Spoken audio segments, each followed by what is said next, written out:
Oui, bonsoir à tous. Toujours dans le but de promouvoir les sciences mathématiques, je vais à travers cette vidéo m'adresser plus particulièrement aux mathématiciens et en général, je vais m'adresser aux praticiens des sciences appliquées, les économistes, les statisticiens, les data scientists, les informaticiens, sur un sujet très pertinent qui affecte d'ailleurs notre quotidien. Et c'est la théorie des probabilités, plus précisément la notion du hasard. Et aujourd'hui, j'ai choisi de parler de ce sujet, du fait que c'est un sujet, dans la plupart des cas, mal compris. Bon, les gens ne mettent pas trop attention sur ça et les gens n'essayent pas de comprendre concrètement qu'est-ce qui se passe quand on parle du hasard et quand on parle des phénomènes aléatoires, tout ça. Et pour cette raison, j'ai profité aujourd'hui de vous parler à propos de ce sujet, de la théorie des probabilités. À chacune de nos actions entreprises, il y a toujours une certaine probabilité de réussite. C'est-à-dire il y a toujours une certaine intervalle de chance que nous avons quand nous entreprenons nos actions. Alors, à cette chance-là est lié un nombre. En effet, c'est un nombre compris entre 0 et 1. Ça varie entre 0 et 1 et c'est justement ce que nous avons la probabilité.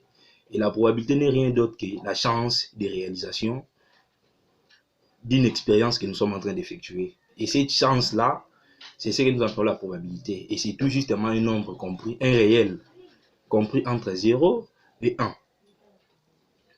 Et avant de parler de tout ça, j'estime d'abord commencer par ce qu'on appelle l'expérience aléatoire. Une expérience aléatoire, quand on parle d'une expérience aléatoire, c'est justement une expérience dont on ne sait pas prédire les résultats. C'est-à-dire, on va en amont sans connaître les résultats que nous aurons, sans maîtriser même les principes de fonctionnement, les principes du jeu. C'est-à-dire, nous ne maîtrisons pas ce qui pourrait arriver tout au long de cette expérience. C'est ce que nous appelons expérience aléatoire. Et pourquoi? Du fait que nous ne maîtrisons pas toutes les causes qui peuvent influencer ces résultats. Et là, nous parlons de ce qu'on appelle expérience aléatoire.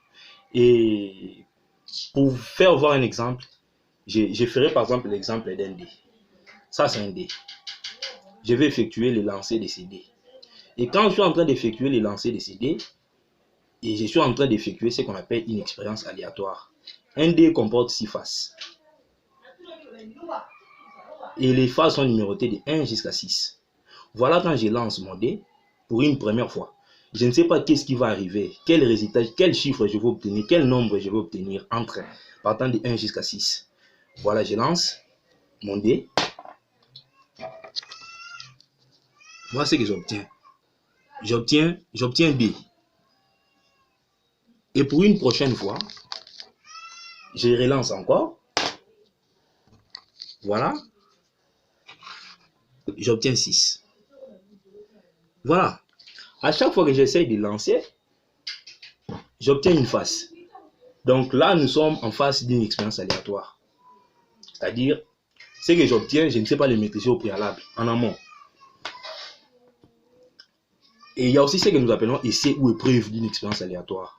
Quand je parle de l'épreuve ou essai d'une expérience aléatoire, c'est tout justement la répétition de cette même expérience dans les mêmes conditions. C'est-à-dire, j'ai les mêmes dés. Ça ne change pas, rien ne change. Les faces restent pareilles. Et je ne fais juste que répéter mon opération. Je fais juste répéter les dés, les lancers des dés.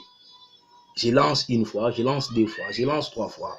Là, j'aurai 3 épreuves ou 3 essais ou 3 répétitions de cette expérience aléatoire, donc d'y lancer des dés.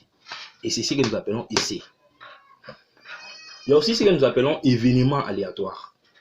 Un événement aléatoire, c'est tout justement un événement lié à une expérience aléatoire.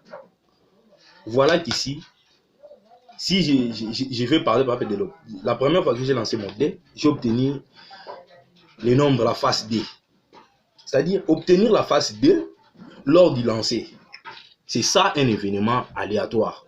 C'est-à-dire pour obtenir la face D là, ça peut arriver ou ça ne peut pas arriver. Et on ne maîtrise pas sur quel principe cet événement-là doit arriver. Et c'est ce qu'on appelle événement aléatoire. Donc c'est tout justement un événement qui est lié à une expérience aléatoire. Et pour parler de la probabilité, je vais évoquer une notion qui lie un certain nombre d'événements aléatoires. Et lors d'une expérience aléatoire, quand les événements ont la même chance de se réaliser, là, nous parlons de ce qu'on appelle l'équipe probabilité. L'équipe probabilité, c'est donc la chance, l'égalité des chances de réalisation lors d'une expérience aléatoire. C'est ça, 2, 3 ou 4 événements, ainsi de suite, même au-delà, peuvent être équipe probable